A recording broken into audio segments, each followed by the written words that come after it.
প্রেসিডেন্টের সাবসিডারি হলো তুরা। এখন দেখেন যারা দাতুশ্রী আমিন, রুল আমিন শপথ, নুরুল শেখ, তারপরে কি জেনারেল মাসুদ সিদ্দিকী, তারপরে লোটাস কামাল, তারপরে নিজামুদ্দিন হাজারি, তারপরে বেনজির আহমেদ, এরা তারা 2016 সালে 2021 সালে সিন্ডিকেট করছে, এরাই এর মালিক ছিল, এরাই পুনরায় এই কুড়াল নামক সফটওয়্যার প্রস্তাব দিচ্ছে। আপনারা পড়ে দেখবেন, আমি আমারটা পড়ার দরকার নাই, আমি আপনাদের বলতেছি। দুরামের মাধ্যমে রিক্রুটমেন্ট হলে রিক্রুটিং এজেন্সি কোনো প্রয়োজন নাই। তাদের প্রস্তাবের ভিতরে কি দুরামে ওয়ান স্টপ সার্ভিস সেন্টার নিয়োগ করবে, global recruitment facility centre, facilitation centre. এখানে তারা একটা ওয়ান স্টপ সার্ভিস সেন্টার করবে। প্রত্যেকটা অভিবাসী কর্মী সেই সার্ভিস সেন্টারের ভিতরে রেজিস্ট্রেশন করবে। রেজিস্ট্রেশন হওয়ার পরে মালয়েশিয়ার মালিকেরা আপনার অনলাইনে ওয়ার্কারকে সিলেক্ট করবে। অনলাইনে ওয়ার্কার সিলেক্ট করার পরে এই গ্লোবাল এমপ্লয়মেন্ট ফ্যাসিলিটি সেন্টার ওয়ার্কারদের নোটিফাই করবে যে তোমাকে সিলেক্ট করা আছে। তারপরে ওদেরকে গ্লোবাল, আপনারা জানেন পল্টন থানায় আমি সরকার পরিবর্তনের পরে একটি মামলা করি।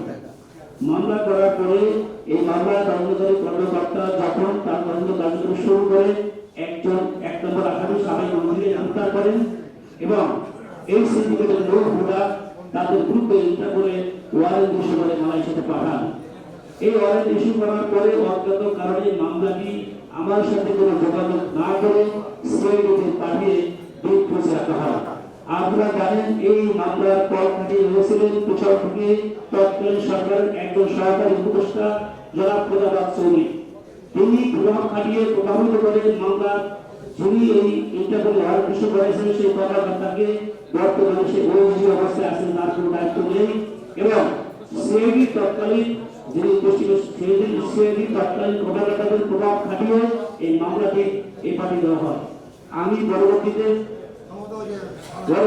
আমি এই মামলায় মহানগর দায়রা আদালতে রিভিশন করে মামলাটি বর্তমানে বিভিন্ন তদন্তে আসে এবং এই মামলার একজন আসামি জামিনপ্রাপ্ত আসামি উইলিংলি সে আদালতে 164 ধারা মোতাবেক জবানবন্দি দিয়েছে এবং তার জবানবন্দি স্বীকার করেছে এই মামলায় কিভাবে তারা অর্থ আদায় করেছেন আমাদের কাছ থেকে।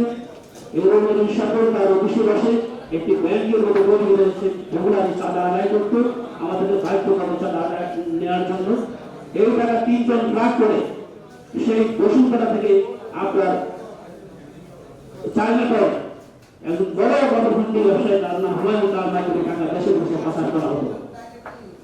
আজকের সংবাদ সম্মেলনের মাধ্যমে মাননীয় প্রধানমন্ত্রী, মাননীয় প্রবাসী কল্যাণ মন্ত্রী, প্রতিমন্ত্রী মহোদয়, উপদেষ্টা মহোদয় সহ রাষ্ট্রের সকল আইনপ্রণের সংস্থার কাছে আমি দাবি জানাবো এই সকল মাফিয়া চক্রকে আইনের আওতা আনতে হবে, তাদের গ্রেফতার করতে হবে। ভবিষ্যতে যাতে আর কেউ এই ধরনের অপরাধ করতে সাহস না পায়।